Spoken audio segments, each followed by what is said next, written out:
ലോക ചരിത്രത്തിൽ ഉണ്ടായിട്ടില്ല എന്ന് ഞാൻ മനസ്സിലാക്കുകയാണ്. ഉപ്പ് പുഴുത്തു പോവുക എന്ന് പറഞ്ഞാൽ അത് വളരെ വേദനാജനകമായ ഒരവസ്ഥയാണ്. ഉപ്പ് എന്നത് പുഴുക്കുന്നിടത്ത് എവിടെ പുഴുപ്പ് വരുന്നോ അവിടെ ഉണക്കാൻ ഉപയോഗിക്കുന്നതാണ് ഉപ്പ്. ആ ഉപ്പ് തന്നെ പുഴുത്തു പോയാൽ എന്തു ചെയ്യും? ഇത് ചരിത്രത്തിലെ ഏറ്റവും വലിയ ദൗർഭാഗ്യമാണ്. വിവരം പഠിച്ചവരുടെ മനസ്സ് ഊഷരമായി എന്നാണ് ഞാൻ ഈ പറഞ്ഞതിൻ്റെ താല്പര്യം. അവളൊക്കെ എന്നോട് ക്ഷമിക്കണം. എൻ്റെ വിഷയം ഞാനത് പറഞ്ഞാലും പറഞ്ഞില്ലെങ്കിലും വിഷയം വളരെ ഭയാനകമാണ്.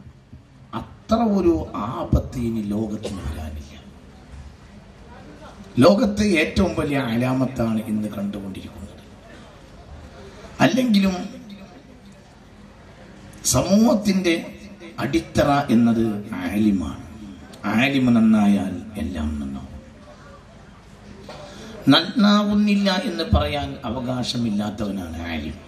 ഒരാൾ നന്നാകുന്നില്ല എന്ന് പറയാൻ ആലിമിന് അവകാശമില്ല. എന്തുകൊണ്ട്? സമൂഹം നശിച്ചു എന്ന് പറയാനുള്ള അവകാശവും ആലിമിനില്ല. ആർക്കുണ്ടാകാം, ആലിമിന് അവകാശമില്ല. എന്തുകൊണ്ട്? ലോകത്ത് ഏറ്റവും നശിച്ച ജനതയിലേക്കാണ് സയ്യിദുൽ ഉലമാ വന്നത്, മുഹമ്മദ്. അങ്ങനെയാണ് ലോകം എന്നാണ് ജനങ്ങളെ നന്നായിട്ട്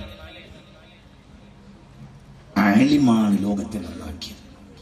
അതുകൊണ്ട് ലോകം നന്നാകുന്നില്ല എന്ന് ഇപ്പോൾ പെരുമ്പറ കൂട്ടുന്നത് ലോകത്തെ വിഡ്ഢിത്തരത്തിന്റെ ആവർത്തനമാണ്. ലോകം നന്നാകുന്നില്ല എന്നതിന് സമം പണ്ഡിതന്മാർ ദുഷിച്ചു പോയി എന്നതാണ്. അതാണ് ചരിത്രത്തിലെ ഏറ്റവും വലിയ ദുരന്തം. ഇത്രയൊക്കെ ആളുകളൊക്കെ കോട്ടിട്ടിരിക്കൊണ്ടിരിക്കുന്ന സന്തോഷകരമായ ഒരു സാഹചര്യത്തിൽ ഇയാൾ എന്തിനാ ഇങ്ങനെയൊക്കെ പറയുന്നത് എന്ന് തോന്നും. ദർശനം എന്നത് ഋതുമതിയുടെ രക്തം പോലെയാണ്. ഒരു പെണ്ണിന് ഹൈറിൽ വരരുത് എന്ന് അവൾ വിചാരിച്ചൊരു കാര്യമല്ല. അവൾക്കത് പൊട്ടിപ്പോകും. ആ സമയത്ത് അത് പൊട്ടിപ്പൊളിഞ്ഞു പോയിക്കൊള്ളും. അതുകൊണ്ടാണ് പെണ്ണുങ്ങൾ പള്ളിയിൽ വരരുത് എന്ന് ശരణ പറയാൻ. അവൾ തൽക്കാലം ഇപ്പോൾ രക്തം വരണ്ടാന്ന് അവൾ വിചാരിച്ചൊരു കാര്യമല്ല. അത് അവിടെ പൊട്ടേണ്ട സമയത്ത് പൊട്ടി പള്ളിയിലാണെങ്കിൽ പൂർത്തിയാവും.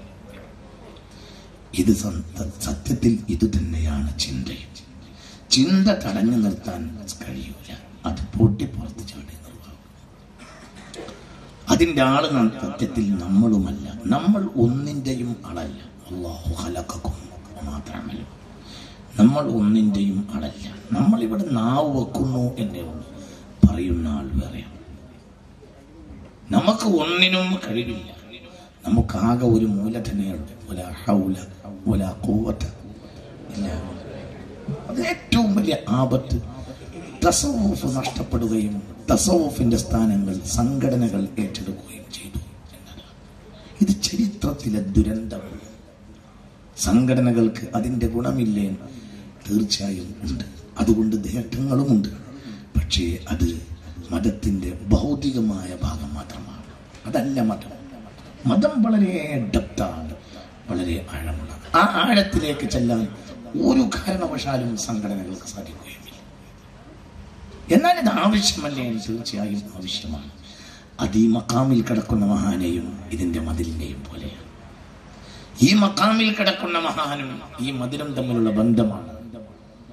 റഹ്മത്തുള്ളാഹി അലൈഹി. അല്ലാഹു അവരുടെ ശറഫും ഫദ്ലും ഇസ്സത്തും വർദ്ധിപ്പിക്കട്ടെ. നിങ്ങൾ എൻ്റെ കുട്ടികളെ ഇതൊക്കെ ചിന്തിക്കണം. ഇത് വളരെ ഗൗരവമായി ആലോചിക്കണം. മതില് വേണ്ടേ? തീർച്ചയായും മതില് വേണം. എന്തുകൊണ്ട്?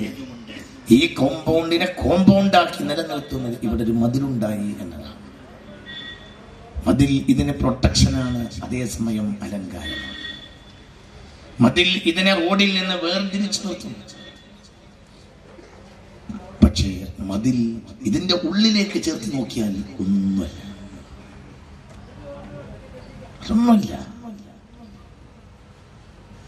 മതിലിനെ കണ്ടുപോകുന്ന ഒരാൾക്ക് ലൈലയെ കിട്ടാത്തത് കൊണ്ട് മതിലിനെ ചുംബിച്ച കഥ പറയുന്ന പോലെയാണ്. അമറു അലാ ജിദാരി ദിയാരി ലൈല ഉഖബ്ബിലു ദൽ ജിദാറ വദൽ ജിദാർ. ولا حب الديار شغفنا قلبي ولكن حب من سكن الديار. ഞാൻ അങ്ങനെയൊക്കെ പറയാൻ കാരണം എൻ്റെ ജീവിതത്തിൽ മോഹങ്ങൾ അവസാനിച്ചു പോയി എന്നതുകൊണ്ടാണ്. 46 വയസ്സായി. ഇനി റസൂലുള്ളാഹിയുടെ വയസ്സിന് തന്നെ 17 വയസ്സേ ബാക്കി. അതുകൊണ്ട് മനസ്സിലുള്ളത് ഇനിയെങ്കിലും മൂടി വെച്ചുകൂടാ എന്ന ഒരു ചിന്തക്കാരനാണ് ഇപ്പോൾ ഞാൻ. അതുകൊണ്ട് നമ്മൾ നമ്മുടെ ഉത്തരവാദിത്വം നിർവഹിച്ചു. ദീനിന്റെ അലദ്ദായ ഭാഗം തസവുഫാണ്. തസവുഫ് നഷ്ടപ്പെട്ടാൽ ദീനും കമ്മ്യൂണിസവും തമ്മിൽ വല്ലാതെ വ്യത്യാസം ഉണ്ടാവുകയില്ല. അല്ലാഹു നമ്മളെ കാക്കട്ടെ.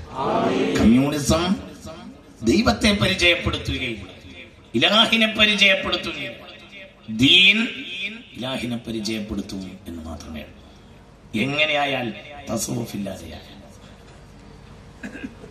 ചിന്തിക്കും. തസവുഫില്ലാത്ത ദീൻ പരിചയപ്പെടുത്തുക ഭൗതികമായ കൃഷിയെയും കച്ചവടത്തെയും വ്യവഹാരത്തെയും മാത്രമായിരിക്കും. അതങ്ങനെ തന്നെയാണല്ലോ കമ്മ്യൂണിസം. കമ്മ്യൂണിസം ദാസ് ക്യാപിറ്റലും കമ്മ്യൂണിസ്റ്റ് മാനിഫെസ്റ്റോയിലും ഫ്രെഡറിക് എംഗൽസും കാൾ മാർക്സും എഴുതി കൂട്ടിയതിനെ ഡിപ്പെൻഡ് ചെയ്യും. അതിൽ പറയുന്ന കാര്യങ്ങളെ എടുത്തു പറയും. കാൾ മാർക്സ് അങ്ങനെ പറഞ്ഞതുകൊണ്ട് വർഗസമര സിദ്ധാന്തം ഇങ്ങനെയാണ് എന്ന് പറയും. ഫ്രെഡറിക് എംഗൽസും കാൾ മാർക്സും പിന്നീട് സ്റ്റാലിനും ക്രൂഷ്ചേവും ബ്രിഷ്നേവും പിന്നെ അതിനു മുമ്പ് വ്ളാഡിമിർ ലെനിനും അതിനപ്പുറത്ത് പ്രാഗ് വസന്തത്തിൽ ചെഖോവരെയും ഒക്കെ ഉയർത്തിക്കിട്ടിയ ഭൗതികമായ രാഷ്ട്ര തത്വങ്ങളെ എടുത്തു പിടിച്ച് ഭൗതികമായ കാര്യങ്ങളെ അവർ വ്യാഖ്യാനം കൊണ്ട് ഒപ്പിക്കും. അതേ സ്ഥാനത്ത് മതവാദിയും ഒപ്പിക്കും.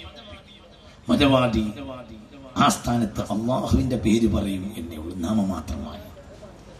അവർ രണ്ടു കൂട്ടരും ഭൗതികമായ കാര്യങ്ങൾക്ക് വ്യാഖ്യാനം കണ്ടെത്താൻ ശ്രമിക്കും. ഒന്ന് ഇലാഹിന്റെ പേരിൽ ഭൗതിക വ്യാഖ്യാനം നടത്തും, ഒന്ന് ഭൗതികതയുടെ പേരിൽ ഭൗതിക വ്യാഖ്യാനം നടത്തും. രണ്ട് കൂട്ടരുടെയും സമം ഒന്നായിരിക്കും, ഭൗതികത. ഭൗതിക ജീവിതത്തിനപ്പുറം ഒന്നും അവർക്ക് ചിന്ത ഉണ്ടാവില്ല. അള്ളാഹു നമ്മളെ കാക്കട്ടെ. അപ്പോൾ മനുഷ്യന് ദീൻ എന്നത് അലദ്ദായി തീരുന്നത് അതിന്റെ തസവുഫ് കൊണ്ട് മാത്രമാണ്. അത് ദീനിനെ മനുഷ്യനിലേക്ക് ചിന്തിപ്പിക്കും. അത് ഇലാഹ് ആര്, അബ്ദാര്, മഅ്ബൂദാര് എന്ന മനുഷ്യനെ ചിന്തിപ്പിക്കും. യഥാർത്ഥ തെറ്റിനെ മനസ്സിലാക്കിക്കും. യഥാർത്ഥ തെറ്റിനെ മനുഷ്യൻ മനസ്സിലാക്കില്ല. മനുഷ്യൻ പറയുന്നത് കള്ളുകുടിയനാണ് വലിയ തെറ്റുകാരൻ എന്നാണ്. കള്ളുകുടി വലിയ തെറ്റ് തന്നെയാണ്. പക്ഷെ കള്ളുകുടിയെ വ്യാഖ്യാനിക്കുന്നവൻ അതിനേക്കാൾ വലിയ തെറ്റുകാരനായാലോ? ഏറ്റവും വലിയ തെറ്റ് കിബറിനേക്കാൾ അവൻ നിഷേധിച്ചു. അവൻ കിബർ നടിച്ചു. അവൻ കാഫിറായി എന്ന്.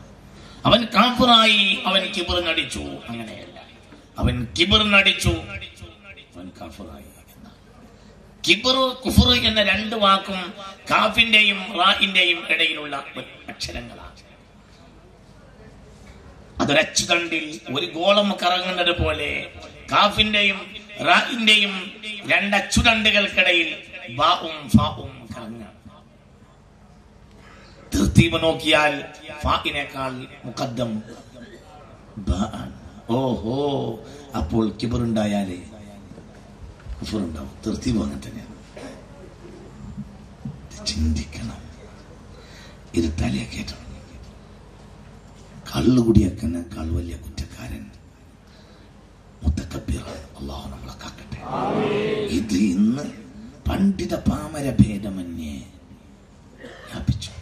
പിന്നെ വലിയവരുടെ അബദ്ധങ്ങളാണ് യഥാർത്ഥത്തിൽ അബദ്ധം.